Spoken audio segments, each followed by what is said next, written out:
I was surprised. I would apologize, but it would be so delayed he wouldn't even hear it. Yeah, going back to the Super Bowl, I was actually surprised that some of the ads that some of the things that weren't mentioned. Y'all didn't watch it, so it's not. But there was only one AT&T iPhone ad, and it was basically an ad saying, "CDMA sucks. Don't leave GSM."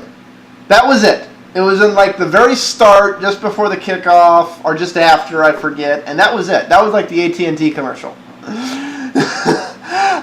So they invested millions of dollars to play a Super Bowl ad to explain to you that CDMA sucks. You should use GSM. Like, does that make any sense to anybody?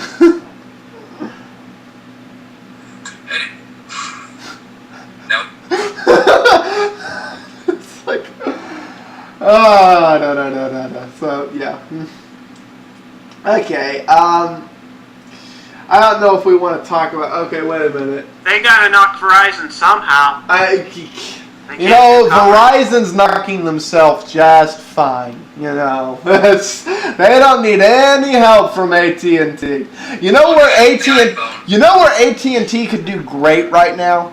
AT&T could go get devices like the Zoom, like the Atom 2, like the Sun, and they could say, we're going to give these with unlimited data. You're not going to have to buy any phone, and you're not going to have to sign a contract. That is how AT&T could get a shitload of new customers this year.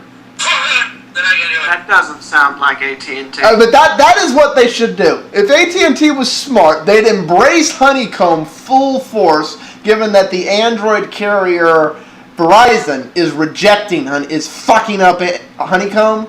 If AT&T did a 180 and said, we love Honeycomb.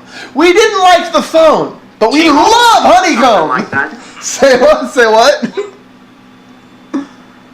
What'd you say, Leo? I said T-Mobile might do something like that. But that's T-Mobile. A little spot here, a little spot there, and if you drive 50 miles, nothing works. That's not the carrier we want the device on. T-Mobile's great where I live.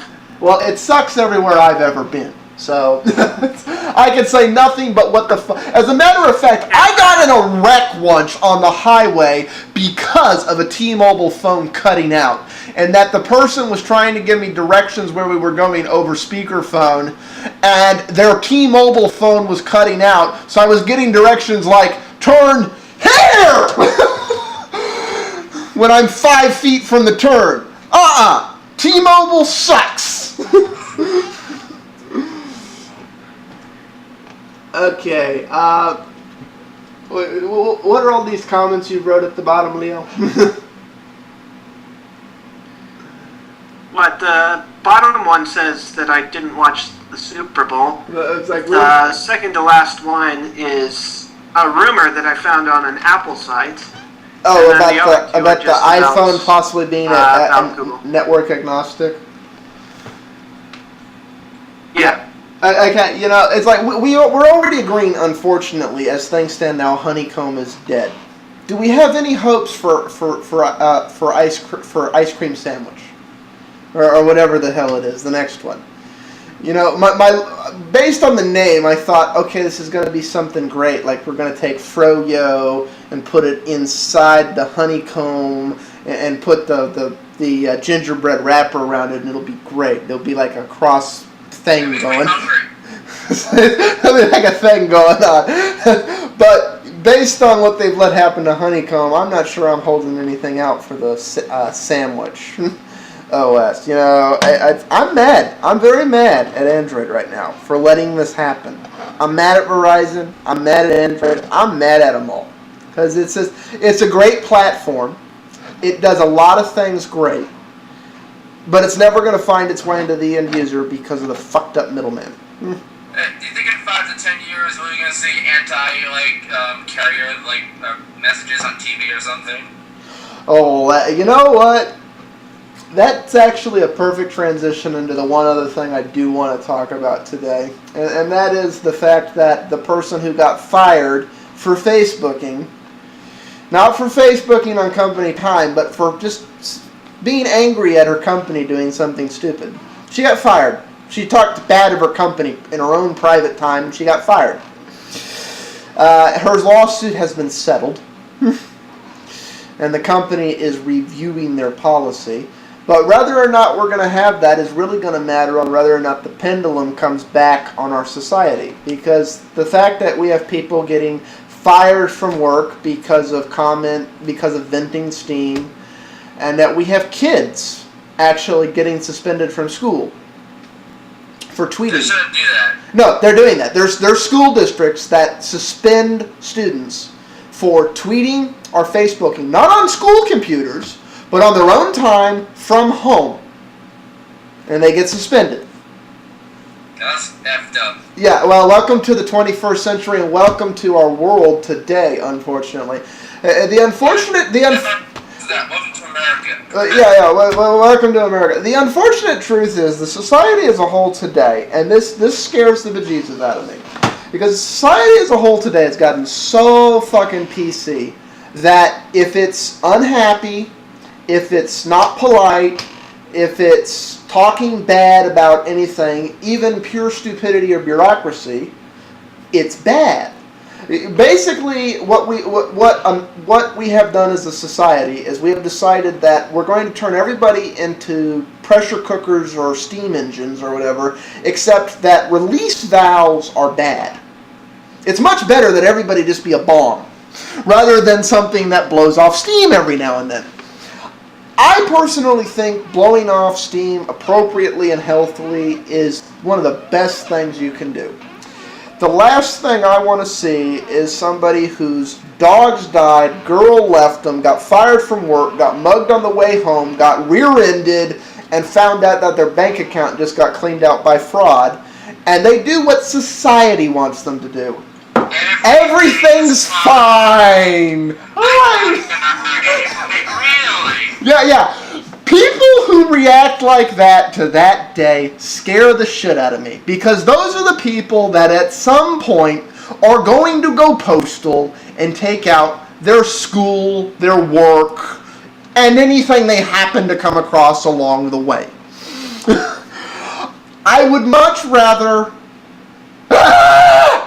Okay, I feel better now. I would much rather that. I really would.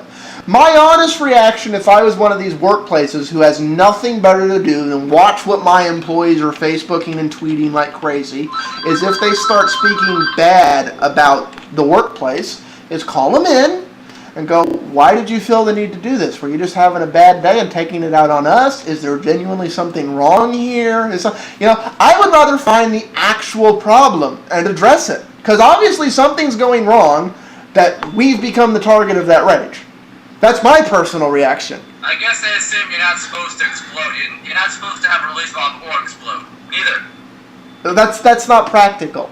I guarantee you, if the pendulum doesn't come back, come 2020 or 2030, because there's roughly 300 million people in America, give or take, plus or minus 50 million at any one time. I guarantee you, one day in the next 10 to 20 years, if we keep squeezing, rather than move the pendulum back, we just keep squeezing and going, oh, we've noticed you're depressed. Don't worry, we can fix that. Oh, we've noticed you're having a bad day. Don't worry, we can fix this. Oh, we've noticed you're angry because we fucked you. Don't worry, we can fix that. We can make you feel good about getting fucked. Or getting shafted, or getting any other analogies you want. What I honestly see coming as a result of that is we're going to wake up one day in America, and we're going to have 200 million people go postal. And they are going to just start taking out everything. When that day happens, close your doors and hope. Hide your husband. Yeah, close your doors, take cover, and hope, pray, and hope that you're one of the few people who had the sanity to be releasing even though you weren't supposed to. And hope that your son... Is that when the lizard people will take over? I guess. People have been telling me about these lizard people. But, we're joking and we're laughing about that. But do we really want to live in a society where nobody's ever allowed to get angry appropriately? Where nobody's allowed to vent? Do we really want to live in the byproduct of that? Because I guarantee you that is the ultimate byproduct of that. If you wind people up tight enough, eventually they just snap. And you'll watch society snap as a whole. And you know what's funny? I guarantee you, if everybody's wound up that type, one person will snap, and then the other 8 people around them, who are just as wound up tight, will go, wow, that looks fun. I can do it better! Snapping is violent, though. Well, no, they'll all get, they'll just all snap. You know, it'll be a few weeks of mass anarchy and little things like, oh, you know, that toll booth didn't work. Blow up now, toll booth. Scary world. Let's hope we don't wind up living in it. Okay. Anything else on here we really want to get out? We want to talk about all these what's the fuck movies that are coming out. Oh God. Look at the movies. Captain America and Thor. Yes. For the record, I want to see that Thor movie. What's the idea of Captain America? But I think Marvel's gonna fuck it up. Well, no, it's like, you know, this is more in the line of we are officially out of ideas in America. It's just that we're lazy and we're not creative anymore. Yeah, it's this. I don't know about the Thor one. I'm sad to say I might want to see that myself, but I'm also thinking, and I'm like, it really is this the most we can come up with? We're going to do a retelling of a Marvel comic book that's a retelling of a Norse myth. Is that really the best we have as a society for the summer blockbuster? A reimagining of a reimagining I'm of not a sure reimagining. that's any worse than Cowboys versus Aliens. That's on here too. I don't know if I might have been too tired to put it on there at that point, or too drunk. I think I'd rather watch that. Yeah, well, you know what's really sick about that? I know where that idea comes from. There's all these people who are, obsessed because of 2012 and all of this shit. It's like, oh, yeah, well, the ancients knew more. See, we killed all the aliens that the Native Americans were talking to as we went out west. See, they were talking with them, but then we started encroaching, so they wouldn't do it anymore. What's your tinfoil hat? Okay. You apparently haven't been paying attention to what the effedness that's been spinning out of the oh dear lordedness. I have about had it with all the count. When this one Sim James is on. Well, we're almost done though, so I have about had it with what the effedness. I'm about ready to start putting the date for this show in days till the end of the world. So I'm about there because I have just had it with these people. Fine, let's have this countdown clocks until the end of the world, the year 2000. We had those countdown clocks. Yeah.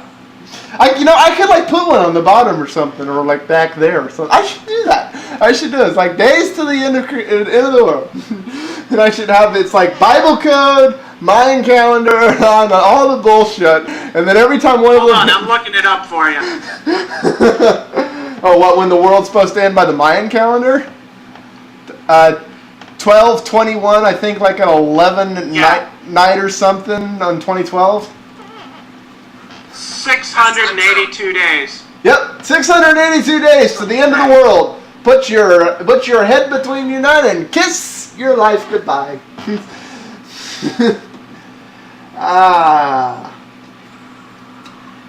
Okay, so the only movie I can't decide if it's gonna be good or not that they were advertising, and they're advertising it ridiculously early, is Battle Los Angeles and Fast 5. Never heard of any of them.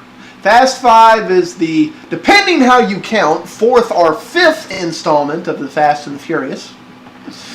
Oh, God. Yes, and they're bringing to add to Vin Diesel and what's his name, they are now adding The Rock. Oh, God. It's just leashing off his intellectual properties. They're not making new ones. It's just They leech out from Maleo, that's all they do. Well, and I had to think for a minute, how many Fast and the Furious movies had there been? And then I realized, wait, there actually is 5. If you count Tokyo Drift, which is an entirely different story that has nothing to do with anything else at all. Fast and Furious, I'll tell you that.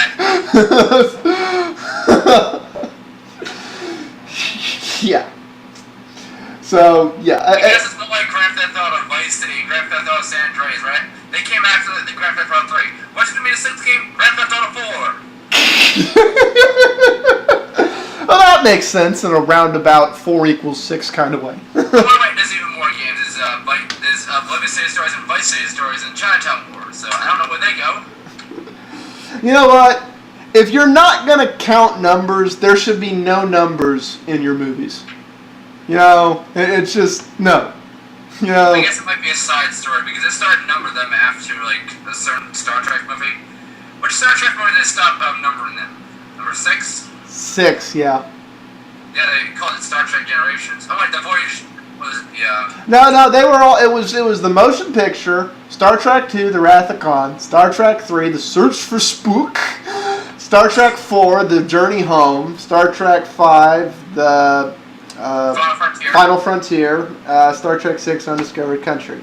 And then it was Generations, First Contact, and I forget what the serendipitous one was. Insurrection, and then there's a Nemesis. Was it Insurrection? Insurrection was the one with the dude with stretchy faces and... Okay, yeah, I can't. That was the one I couldn't remember its name. At that point, I was starting to go, boy, Paramount's kind of starting to fuck up Star Trek. It's like, it was a good movie, but it's kind of starting to fuck up Star Trek. And, while we're on Star Trek, did you know that they're contracted to make 2 more of these new Star Trek movies? Oh, the J.J. Abrams ones. Yeah. I hope they don't. The first one was bad enough. We don't need more. They need to just kind of let that die and we can all pretend it never happened, The first one is like Star Trek for people that don't like Star Trek. That's basically how I can explain it. Okay, but think of what you just said. Star Trek for people who don't... I want it known that I liked it. Laws of physics-wise, it I made... think the people that like the new Star Trek movie are gonna like the older ones. Like, I know a guy that knows that loved the newer Star Wars movie. He loved the Phantom Menace when it came out. Do you know why? Because he was a kid, and that was the first Star Wars movie he ever watched. And then he watched the original trilogy, and wow, this is awesome. Phantom Menace sucks ass, Well, here's the problem with that logic, though. If you watch Star Trek, I think it's whatever the hell it is, the one with the Enterprise with blue engines and on and everything, just everything's fucked up about it. If you watch that one, the J.J. Abrams Star Trek, and you think that's going to make you like Star Trek, and then you go back and watch the motion picture set of movies, 1 through 6, or any of the original series, or any of the shit that's going on there, especially Star Trek 4, and things like that, you're going to go, wait a minute! Vulcan's been blown up! How are they on Vulcan? How are we picking up Sarek on Vulcan?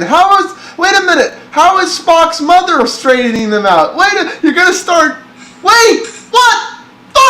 Head in pudding! Make no sense! No, I think people can figure out that it's alternate reality Star Trek. Okay, but then that makes it even. But then if you do figure that out, that it's alternate reality Star Trek, and there are like 2 realities that are going along the same timeline, you've come to the conclusion that everybody on Earth is gonna die in the mid 23rd century because we're not gonna go get the whales. Oh yeah. So there will be no Enterprise B, C, D, no Voyager, no DS9. None of this will ever happen.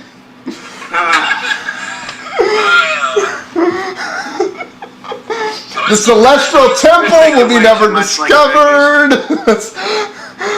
The Maquis will never exist. It's all...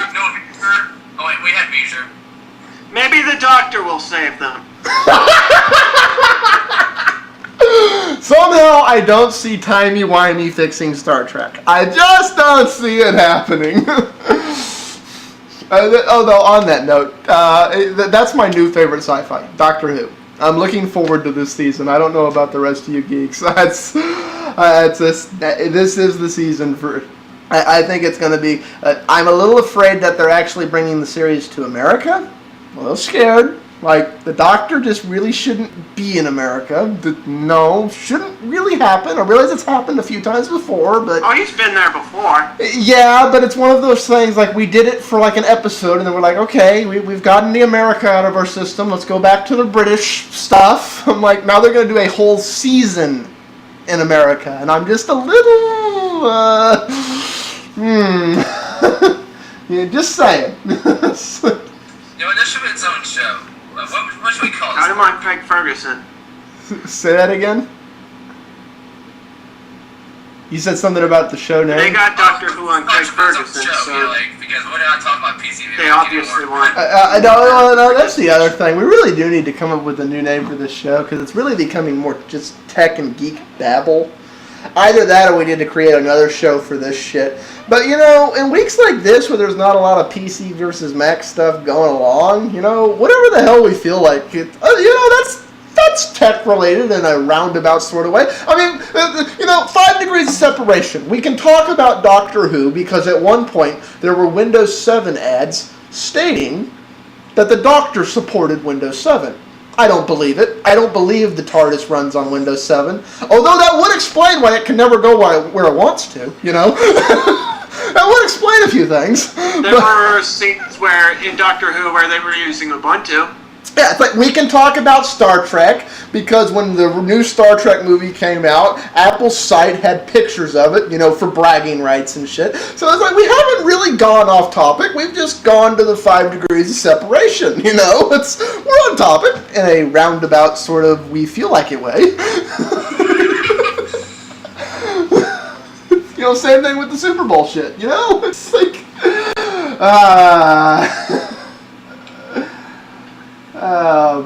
yeah. I should just call it Super Bowl. That would be no way at all related to Super Bowl. Have it be Super Bowl. The title in the thing up here is Supper Bowl. You're just making excuses. Yeah. So? Y'all didn't watch the Super Bowl system. And for those of you who didn't watch the Super Bowl, you did save yourself some brain cells, because Ford was doing this reality race commercial. Fortunately, it didn't really ever come back. I was afraid they were going to fuck up the whole Super Bowl with all this reality race stuff, but there was the thing at the start, and then it was follow us online, and they never kept doing back on the TV updates. I was like, well, at least you got that right. I thought it was going to be something like when you're watching a movie on TNT or whatever, and they start, here's our thing we're doing behind the scene. Now watch our mini reality TV at every fucking commercial break. But they didn't do that. I was afraid of that. Okay. Anything else? Any other not what the effedness tangents we want to go up on? Or do we want to just end it here? Or is there anything we want to rehash on? I'm good. Alright, let's go. Alright.